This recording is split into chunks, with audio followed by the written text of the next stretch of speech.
Helicopter দিয়ে নিয়ে যাবে, কিন্তু ওখান থেকে অনুমতি দেয়নি। তো যাই হোক, আমি গাড়ি নিয়ে গেছিলাম।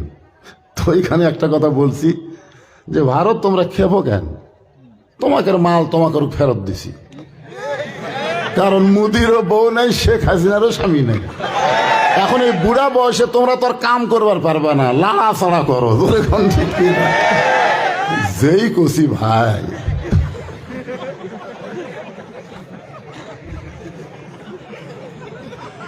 যারা পলায়া যায় তারা কোনো ক্ষমতাবান মানুষ না, তারা হলো চোর পলাছে। কে পলাছে? চোর পলাছে। আরে কত আগের মাদ্রাসা। আমি এখানে শুনলাম যে গত 2 দিন আগেই ওনাকে দাফন করা হয়েছে, একদিন আগে। আল্লাহর ওলি, আমরা তার জন্য প্রাণ খুলে দোয়া করব, আল্লাহ তার কবরকে জান্নাতের টুকরা কবুল করুক। জোরে কোন আমিন। কত সাধনা ছিল এই মাদ্রাসা, তিনি কত বড় করবেন। জি জি, আলহামদুলিল্লাহ। আজকেও দোয়া হবে তার জন্য ইনশাআল্লাহ। উনি ভালো মানুষ, মাদ্রাসার জন্য জায়গা দিয়ে গেছে। ওনার আব্বা নাকি? ওনার আব্বা। আরে জান্নাতি মানুষকে যদি দেখবার চান, ওনাকে দেখলেই হবে। সবাইকে জান্নাতি।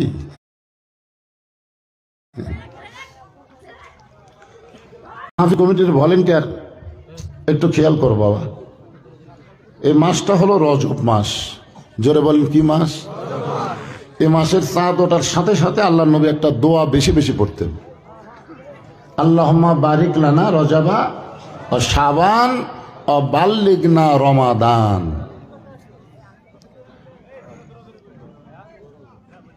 এই কোরআনের ভিতর থেকে আমি একটা আয়াত আপনাদের সামনে আলোচনা করব। যদিও ওয়াজ মাহফিল লিখছেন, আমি ওয়াজের আকারে একটু তাফসির করে আপনাদের বোঝানোর চেষ্টা করব।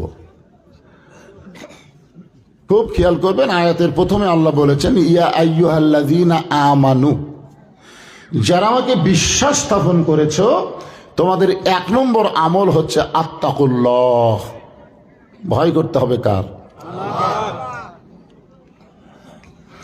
আপনারা বলেন তো, কোন আইনে মানুষ আল্লাহর ভয় করবে? মানুষের আইনে না আল্লাহর আইনে? আল্লাহর আইন যখন দুনিয়াতে চালু হবে, তখন একজন নেতার চরিত্র কেমন হবে, একজন কমিটির ভলেন্টিয়ার একটু খেয়াল করো বাবা, এই মাসটা হলো রজব মাস। জোরে বলেন কি মাস? এই মাসের চাঁদ ওঠার সাথে সাথে আল্লাহ নবী একটা দোয়া বেশি বেশি পড়তেন। আল্লাহুম্মা বারিক লানা রজাবা ও শাবান ও বাল্লিগনা রমাদান।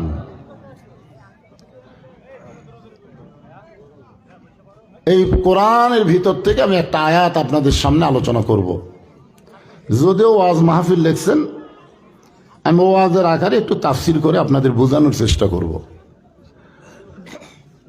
খুব খেয়াল করবেন, আয়াতের প্রথমে আল্লাহ বলেছেন ইয়া আইয়ুহাল্লাযীনা আমানু, যারা আমাকে বিশ্বাস স্থাপন করেছো, তোমাদের 1 নম্বর আমল হচ্ছে আত্তাকুল্লাহ, ভয় করতে হবে কার?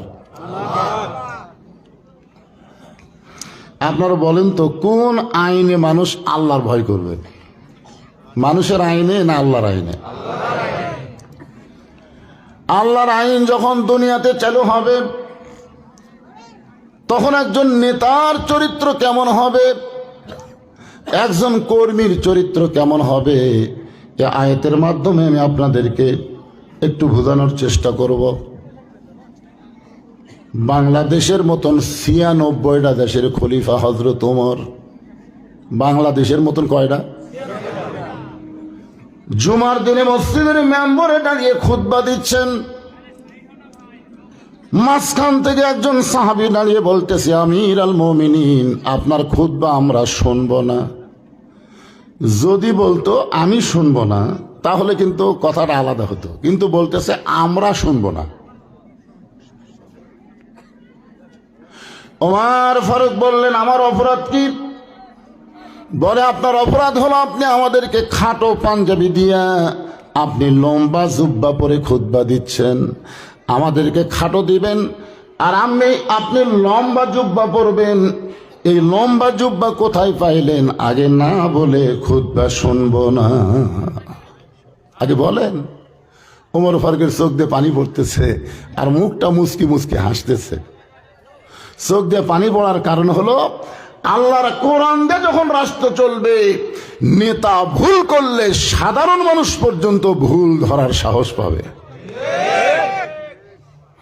আর মুখটা হাসার কারণ হলো যতদিন নেতাকে মানুষ লোকমা দিবে, ভুল ধরবে, ততদিন বাংলার জমিনে কোনো খারাপ নেতা আর সামনে আসতে পারবে না। ধরে কোন কথা ঠিক না?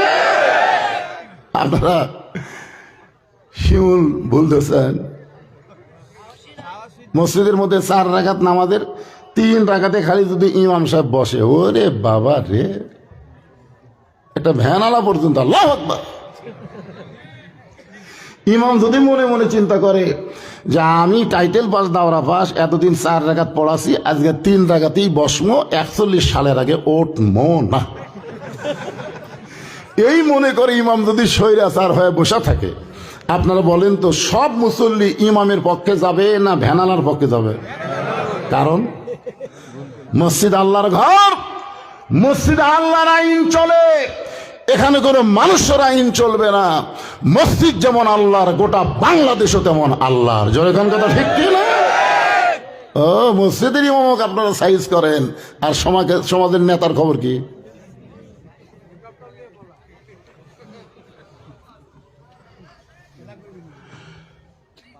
এমন সময় আব্দুল্লাহ ইবনে ওমর 30 পারা কোরআনের হাফেজ, কয় পারা?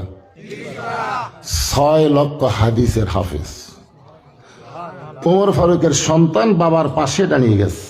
দেখেন নেতার বেটার শিক্ষা কি। আর আমাকে নেত্রীর বেটা কয় 5,500।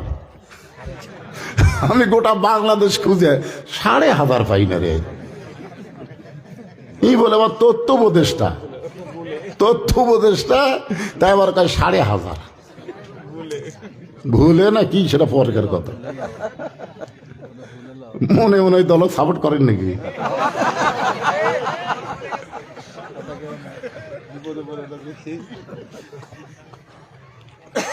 যে দলই করেন, মসজিদের মধ্যে ঢুকলে যেমন সব দল মিলে এক কাতার, কোরআনের মাহফিলে যখন আসবেন সব দল ভুলে গিয়ে আমাদের। আপনারা বলেন তো আওয়ামী লীগ, বিএনপি, জাতীয় পার্টি, জামাত যারা নামাজ পড়ে, তারা মসজিদের মধ্যে যায় কি এক এক দল এক এক কাতার হয়? 3 দল মসজিদে গেছে, আওয়ামী লীগ, বিএনপি আর জামাত মসজিদের মধ্যে গেছে, কিন্তু ইমামের মায়ের অসুখ, জুম্মার দিনে ইমাম সাহেব মাকে নিয়ে হাসপাতাল গেছে। এখন 3 দলের মুসল্লি বলতেছে, কে রে, ইমাম তো নাই রে, এখন খুতবা দিবি কে? তখন একজন আওয়ামী লীগের নেতা বলতেছে, ভাই তোমার দল ক্ষমতা আছে, তুমি দাও। তখন বলতেছে, আমরা মাঝে মধ্যে ঢুকি রে, ওই জায়গাত খারাপ হওয়ার পারি না। তো বিএনপিকে বলতেছে, ভাই তাহলে আপনি দেন। তাই ভাই খুব বেশি পারলে আকামত দেব, কিন্তু ওই জায়গাত খারাপ হওয়ার পারবো না।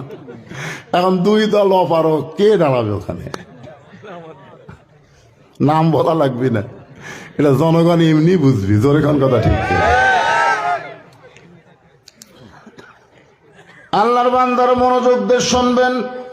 30 পারা কোরআনের হাফেজ, 6 লক্ষ হাদিসের হাফেজ বাবার পাশে দাঁড়ায় বলতেছে, রে নবীর সাহাবীরা, তোমরা খাটো পাঞ্জাবি হলেও তো নতুন কাপড় পরে নামাজ পড়তে আইছো, কিন্তু আমার দিকে তাকায় দেখো, আমার পরনে নতুন কোনো কাপড় নাই।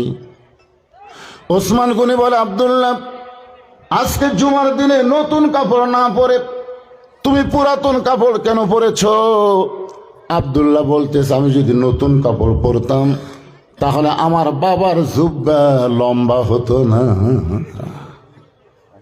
আমি যখন নতুন কাপড় পরতাম তাহলে আমার বাবার কি জুব্বাটা আজকে লম্বা হতো না।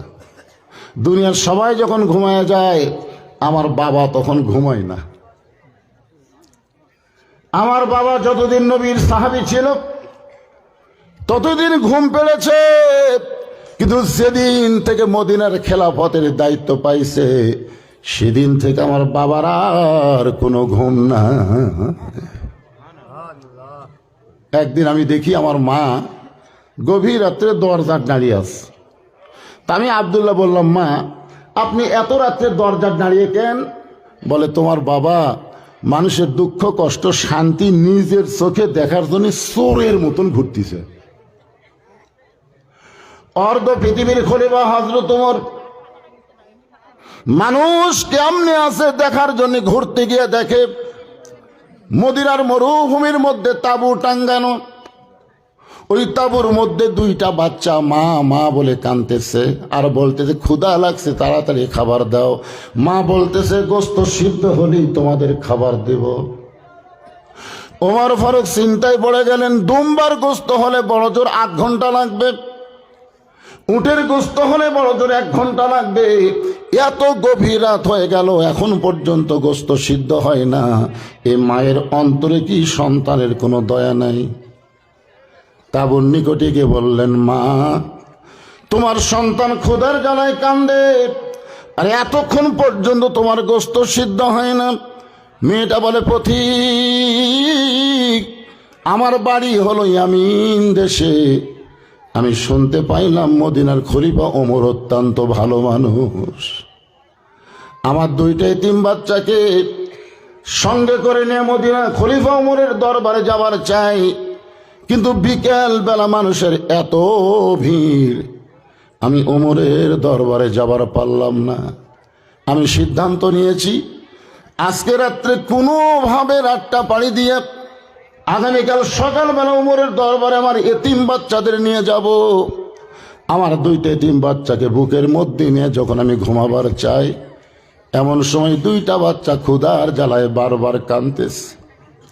আমি তখন মা কি করব, পাতিলে পানি আর পাথর দিয়ে নিচে আগুন জ্বালায় বলতেছি, বাবা গোশত সিদ্ধ হলেই তোমাদের খাবার দেব। আমার সান্ত্বনার কথা শুনতে শুনতে বাচ্চা যদি ঘুমায় যায়, কিন্তু পথিক রে এত খিদে আমার 2 বাচ্চার পেটে, আমার মনে হয় সকাল পর্যন্ত আর দুনিয়াতে থাকবে না। সঙ্গে সঙ্গে ওমর বললেন, মা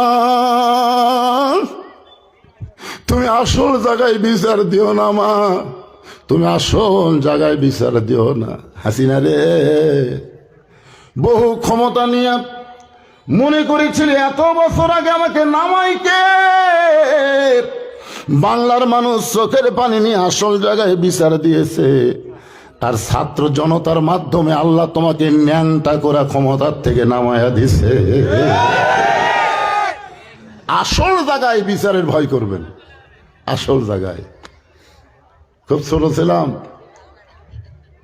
বগুড়ার সাতমাথা থেকে শহীদ প্রেসিডেন্ট জিয়াউর রহমান মহাস্থানের মাজারে যাচ্ছেন, হেঁটে হেঁটে হেঁটে হেঁটে যাচ্ছেন। যাওয়ার সময় নামাজের সময় হলো, সঙ্গে সঙ্গে রাস্তার মধ্যে যে মসজিদ পেলেন, তিনি মসজিদের মধ্যে ঢুকে নামাজ শুরু করে দিলেন। সবাই তাকায় দেখতেছি, ওযু পর্যন্ত করলেন না। তার মানে বোঝা গেল তিনি সব সময় ওযু অবস্থায় থাকতেন। যত নেতা ছিল ওরকে শরীরে পাক নাই। শহীদ প্রেসিডেন্ট জিয়াউর রহমান পবিত্র মক্কায় হজ করতে গেলেন। আরাফার ময়দানে মানুষের গায়ে রোদ লাগে, মানুষ বড় কষ্ট পায়। তিনি আবার বাংলাদেশে ফেরত আসলেন জাহাজে করে, অসংখ্য নিমের গাছ নিয়ে গিয়ে আরাফার ময়দানে ফাঁকে ফাঁকে লাগাই দিলেন। এখন যারা হজ করতে যায় ওই গাছের ছায়ে বসে যখন আরাফার ময়দানে আল্লাহর জিকির করে, ওই নিমের গাছের পাতা নড়ে আর জান্নাতের বাতাস হাজিদের গায়ে লাগে। গাছের দিকে তাকায় দেখে গাছের নাম হলো জিয়া টিরি। শহীদ প্রেসিডেন্ট জিয়া রহমান দুনিয়ার সাধারণ কোনো মানুষ ছিলেন না, বিএনপি প্রতিষ্ঠা করে গেছেন। আমি বলবো বিএনপি হলো মুসলমানের 1 নম্বর দল হওয়ার কথা, ধরে বলেন ঠিক কিনা? একটু মনোযোগ দিয়ে শুনবেন। আমি তখন মোস্তাফিয়া মাদ্রাসায় লেখাপড়া করতাম। আমার মাদ্রাসার ওস্তাদ আল্লামা নজিবুল্লাহ হুজুর, এখন তিনি মারা গেছেন। মোস্তাফিয়া হলো সরকারি মাদ্রাসা, তখন সরকারি ছিল না। উনি বললেন, শহীদ প্রেসিডেন্ট জিয়াউরকে দেখলে আমার হযরত ওমরের কথা বারবার মনে হয়ে যায়। এমন একজন হযরত ওমর। মা, আসল জায়গায় বিচার দিও না, তুমি একটু ধৈর্য ধরো, তুমি একটু ধৈর্য ধরো। এক দৌড়ে বাইতুল মালের দরজায় ডাক দিলেন, আসলাম দরজা খুলে দাও। আসলাম বাইতুল মালের দরজা খুললে বলে, আসলাম একটা খাবার বস্তা আমার মাথায় উঠে দাও। আসলাম বলে, আমিরুল মুমিনিন, আমি হলাম চাকর, আপনি হলেন খলিফা, কোথায় বস্তা নিয়ে যাওয়া লাগবে হুকুম করে, আমি নিয়ে যাব। উমর ফারুক কান্দের বলে, আসলাম রে, একজনের পাপের বোঝা আর একজন মাথায় নাই না, দে দে আমার মাথায় উঠে দে। সাগর আসলাম খাবার বস্তা যখন উমরের মাথায় উঠে দেয়, হযরত উমর ফারুক বস্তা নিয়ে যখন দৌড় দেয়, পিছন দিতে আসলাম বলে, আমিরুল মুমিনিন, মাথায় বস্তা নিয়ে দৌড়াতে গিয়ে আপনি পড়ে কষ্ট পাবেন। ওমর বলে, আসলাম রে, সময় মতো যদি যাবার না পারি, জাহান্নামের আগুনে আল্লাহ আমাকে পোড়াবে। আত্তাকুল্লাহ হাক্কা তুকাতিহি, আল্লাহর ভয় কারে কই রে মুসলমান। এক দৌড়ে তাবুর কাছে গিয়ে বললেন, মা, রুটি তৈরি করো, হালুয়া তৈরি করো। মা যখন রুটি হালুয়া তৈরি করে ওমরের হাতে দেয়, ওমর ফারুক দুইটা বাচ্চাকে দুই উরুর উপরে বসায়া রুটি হালুয়া ছেড়ে যখন মুখে দেয়, বাচ্চা দুইটা ফেল ফেল করে তাকায় দেখে ওমরের দুই চোখ দিয়া দর দর করে পানি পড়তেছে। শহীদ প্রেসিডেন্ট জিয়াউর রহমান গাবতলী যখন ভ্রমণ করে, এমন সময় এক কৃষক রোদের মধ্যে উপর হয়ে জমির ধান লাগায়। তিনি বাংলার প্রেসিডেন্ট বুঝতে দিলেন না, তিনি নিজেও গেলেন ওই বুড়ো মানুষের সঙ্গে, এক পাই পর্যন্ত জমির ধান লাগালেন। বুড়ো এক সময় বলে, তুমি কে বাবা, আমার কাজে তুমি সহযোগিতা করো, রোদে পড়ে পড়ে কি তোমার কষ্ট হয় না? বলে, আমার জন্য দোয়া করবেন, এই সহযোগিতা করার কারণে আল্লাহ যেন আমাকে জান্নাত দিয়া দেয়। দুই চোখের পানি দর দর করে পড়তেছে। দুই বাচ্চা চোখের পানি মুছে দিয়ে বলে, কে গো আপনি? এই গভীর রাত্রে বাবার দরদ দিয়ে আমাদেরকে খাওয়াইতেছেন, আবার কান্দেন কেন? ওমর দুই হাত তুলে বলে, আল্লাহ, এই অধমকে জাহান্নামের আগুন থেকে তুমি বাঁচায়া দাও। তাঁবুর মধ্য থেকে মহিলা বলে, কে রে? দুনিয়াতে ভালো মানুষের গল্প শুনেছি, কিন্তু মানুষ এমন ভালো হয় কোনোদিন দেখি নাই। তুমি জাহান্নামের কেন ভয় করতেছ? আল্লাহ উমরকে মদিনার খলিফা না বানায়া, আল্লাহ যদি তোমাকে মদিনার খলিফা বানাইতো, মদিনা আল্লাহর জান্নাত হয়ে যেত। আমাদের বাংলাদেশে সর্বশক্তিমান আল্লাহর উপর আস্থা রেখে বিসমিল্লাহ বলে শহীদ প্রেসিডেন্ট জিয়াউর রহমান যখন কোরআন সংসদের মধ্যে তেলাওয়াত করে, ভারতের সহ্য হলো না, মালওয়ানের বাচ্চাদের পরিকল্পনায় তাকে হত্যা করা হলো, যার কারণে বাংলার মুসলমান শহীদ প্রেসিডেন্ট বলে। কিন্তু শেখ মুজিবরকেও হত্যা করা হয়েছে, ভুলে কেউ শেখ শহীদ বলে না। জোরে বলেন কথা ঠিক কিনা? আল্লাহর বান্দার একটু মনোযোগ দিয়ে শুনবেন। আব্দুল্লাহ কান্দের বলে, সাহাবীরা রে, আমার বাবার জুব্বা লম্বা হওয়ার পিছনে কারণ হলো, আমি গভীর রাত্রে ঘুমিয়েছিলাম, আমার বাবা জানলার পাশে গিয়া ছোট বাচ্চার মতন কান্দে। বলে, আব্দুল্লাহ, তোর চোখে কি ঘুম ধরছে বাবা? তুই কি চেতন আছিস না ঘুমাই গেছিস? আমি আব্দুল্লাহ চমকে গেলাম, বাবা কেন জানলার কাছে কান্দে? আমি দরজা খুলে তাকায় দেখি আমার বাবা একটা পাঞ্জাবি নিয়ে দাঁড়ায় আছে। আমি বললাম, বাবা, বাইতুল মাল থেকে আমাকে একটা দিছে বাবা, আর একটা দিবে রাখছেন? কোকো আর আরাফাত স্কুলে যখন ভর্তি হবে, হেড স্যার জিজ্ঞাসা করতেছে, তোমাদের বাপের নাম কি? দুই ছেলে খালি মায়ের দিকে তাকায়। তো স্যার বলতেছে, বাপের নাম কি? বলে, জিয়াউর রহমান। বলে, এটা কোন জিয়া? মা খালি কয় জিয়াউর রহমান। এটা কোন জিয়া? বারবার যখন জানবার চাইছে তখন মা বলতেছে বলো, বলছে প্রেসিডেন্ট জিয়াউর রহমান। যেই কইছে ওরে বাবারে, তোমরা প্রেসিডেন্ট জিয়ার সন্তান, তো তোমাদের গায়ে এরকম পুরানো জামা কেন? বলে আমার বাবা যে জামা সরকার থেকে পায়, ওই জামা যখন হয়ে যায় তখন তো সরকার ফেরত দেয় না, ওই জামা দিয়ে আমাদের দুই ভাইকে আমার বাবা প্যান্ট শার্ট বানায়। কেমন রক্ত বাংলার মানুষ হারাইছে, কেমন রক্ত। আব্দুল্লাহ বলতেছে আমার বাবাকে, আমি বললাম বাবা বাইতুল মাল থেকে একটা পাঞ্জাবি আমারে দেওয়া হয়েছে, আর একটা পাঞ্জাবি দিয়ে বেড়াইছেন। সঙ্গে সঙ্গে ওমর ফারুক কোরআন থেকে তেলাওয়াত করলেন, ইন্নাল্লাহা ইয়ামুরুকুম আন তুআদ্দুল আমানাতি ইলা আহলিহা ওয়া ইযা হাকামতুম বাইনান নাস আন তাহকুমু বিল আদল। আল্লাহু আকবার। বেটা রে, আমি তোকে আর একটা পাঞ্জাবি দিবার আসি নাই, এই পাঞ্জাবিটা আমার ভাগে পড়েছে। এত খাটো পাঞ্জাবি পরে আমি কেমনে খুতবা দিব বাবা? তোর পাঞ্জাবিটা তুই একটু আমাকে দান করে দে। আব্দুল্লাহ বলে গভীর রাত্রে আমার পাঞ্জাবি আমার বাবাকে দান করে দিলাম। বাবার পাঞ্জাবি আমার পাঞ্জাবি একত্র করে বাবা লম্বা সুব্বা বানায় খুতবা দেয়। এখন বলো বাবার খুতবা শোনা যায় কি না যায়? সমস্ত সাহাবীরা চিল্লায় বললেন, আল্লাহর কোরআন দিয়ে যখন রাষ্ট্র চলবে, এমন ভালো মানুষকে মুসলমান নেতা হিসাবে দেখতে পাবে।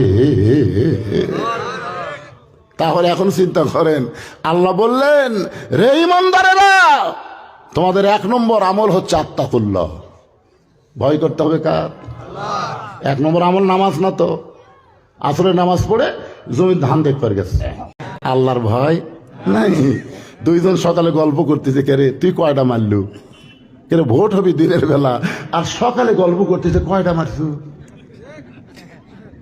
তখন বলতেছে ভাই দরজা জানলা বন্ধ করে মোবাইলের আলো দিয়ে মার্কা দেখে দেখে মারা লাগে, তো এই জন্যে আমি 50টা মারছি। তুই কয়টা মারছু? তাই ভাই ওর আলো একটু বেশি আছিল রে, আমি 100টা মারছি। 2 কান্দে 2 ফেরেশতা বলতেছে আল্লাহ একজনে একটা ভোট দিবি, কিন্তু এরা যে 50টা দিল 100টা দিল, এরকে বাপ কয়টা? তখন আল্লাহ ডান কান্দে ফেরেশতা বলতেছে তুই লেখিস না, তুই লেখিস না, কারণ তোর লেখা যাবে না। এরা যে অকাম করছে এরকে বাপের হিসাব নাই, এরা হলো জাউরা সন্তান। জোরে খান্তি সন্তান জাউরা। তোমরা দিনের ভোট রাতে দাও আর তোমরা মুসলমান হয়ে মরবে, এত সহজ না। আল্লাহ বলেছেন লা তামুতুন্না ইল্লা ওয়া আনতুম মুসলিমুন। যা শুনবেন এই কোরআনের মধ্যে কোনো সন্দেহ নাই। যাই বলতেছেন না তার খবর কি? কতক সময় মুখ বন্ধ রাখা ঠিক না। এই মুখ বন্ধ থাকার কারণে হাসিনা ইচ্ছা মতো দেশ চালাইছে। এখন ঠিক কিনা?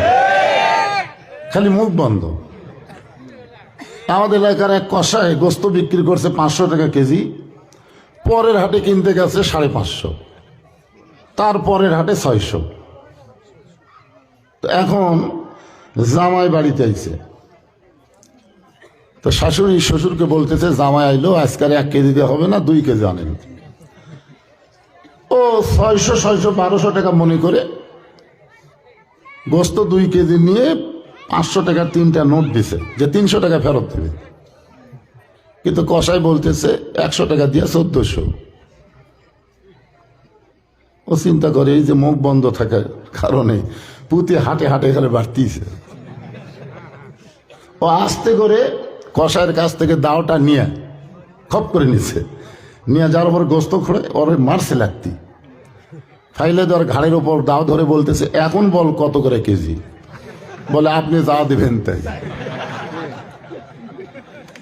খালি মুখ বন্ধ রাখার কারণে হাসিনা ইচ্ছা মতো দেশ চালাইছে। ধরে কোন কথা ঠিক? মুখ বন্ধ রাখেন কেন? কোরআনের ব্যাপারে কি আপনাদের সন্দেহ আছে? তাহলে এই কোরআনে কোনো সন্দেহ, এই কোরআনে কোনো ধোঁকা, এই কোরআনে কোনো গোজামিল। মাশাআল্লাহ, আপনারা 3 বার নাই করছেন। এখন যেটা বলবো এটাও হিসাব করে বলবেন। বর্তমানে যে সংবিধান দিয়ে আমাদের বাংলাদেশ চলতেছে, এই সংবিধানের মধ্যে সন্দেহ, ধোঁকা, গোজামিল। তাহলে আগেরটা বললেন নাই, পরেরটা বললেন আছে। এখন আমাদের কাছে কোনটা দরকার, আগেরটা না পরেরটা?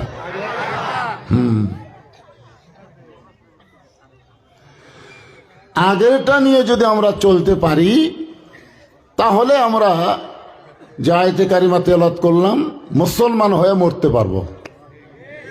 আর বর্তমান যেটা চলতেছে এইটা নিয়ে যদি আমরা চলি মরে যাব, কিন্তু মুসলমান হয়ে মরা যাবে না। বাংলাদেশের অধিকাংশ মুসলমান মুনাফিক হয়ে মরতেছে, কারণ তারা কোরআনের ওয়াজ শোনে কিন্তু বাস্তবে আল্লাহর কোরআনকে গ্রহণ করে না। সব খালি ঠিক। মাশাআল্লাহ।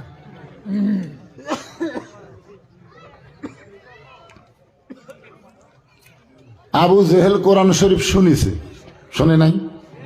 শুনছে কিনা?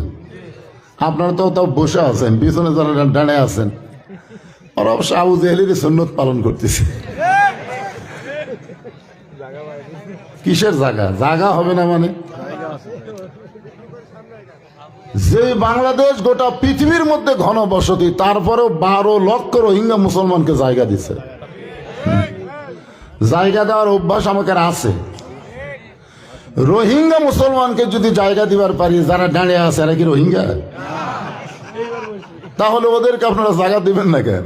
এই যে ফাঁকা ফাঁকা দেখা যায়, যে আপনার ওখানে ফাঁকা ফাঁকা দেখা যায়। হ্যাঁ, একটু সামনের দিকে জমে বসেন সবাই, আল্লাহর রাস্তে শীতের রাতে সামনের দিকে একটু জমে আসেন, ওরাও বসুক।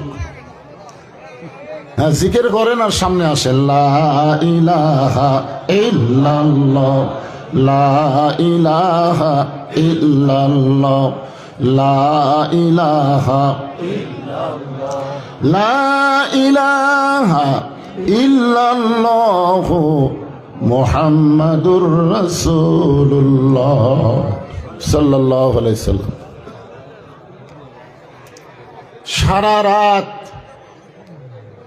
দাঁড়িয়ে দাঁড়িয়ে কোরআন তেলাওয়াত শুনছে, সারা রাত। সকালবেলা গিয়ে মিটিং এর মধ্যে হঠাৎ মুখ ফসকে বের হয়ে গেছে।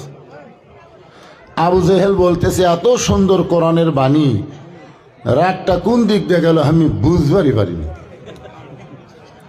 সুবহানাল্লাহ কবেন না? আবু জেহেল কি কোরআনের বিপক্ষে বলতেছে? পক্ষে বলতেছে, যে এত সুন্দর কোরআনের বাণী, রাতটা কোন দিক দিয়ে গেল বুঝবারও পারিনি। আমাদের বাংলাদেশে অনেক দল আছে, তারা কোরআনের বিপক্ষে কয় না, আবু জেহেলের মতোই কোরআনের তারিফ করে। জোরে কোন ঠিক কিনা? অনেক দল আছে। তো এখন আবু সুফিয়ান বলে নেতা, যেই